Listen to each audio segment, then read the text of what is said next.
वहां पहुंचने पर पता चला कि मौसूफ की शादी किसी अमरीकी लड़की से हो रही है। हम बहुत मायूस हुए क्योंकि मेरी बहनों ने तेल, मेहंदी मायों और ढोलक वगैरह के बहुत से प्रोग्राम तरतीब दे रखे थे।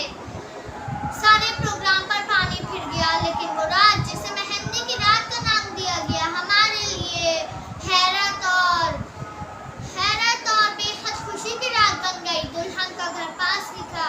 हम गाड़ियों पर वहां पहुंचे तो ये देखकर आंखें फटी की फटी रह गई कि सारे अमरीकी ससुराली घर वालों ने मशरकी लिबास जेब-तन कर रखे थे।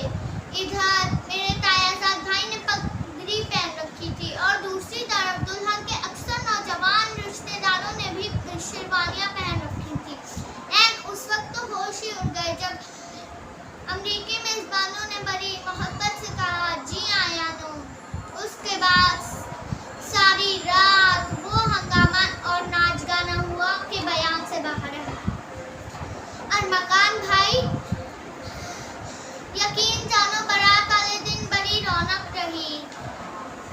रवायती मशरकी और अमरीकी खानों ने लुत्फ दोबाला कर दिया। खास तौर पर रुखसती के मौके पर सुर्ख उलूसी लिबास में मलबूस हमारी भाभी चांद का टुकड़ा लग रही थी। ऐसे में चांद सी बनूं मेरे तेरे हवाले के गाने की आवाज अजीब कैफियत पैदा कर रही थी।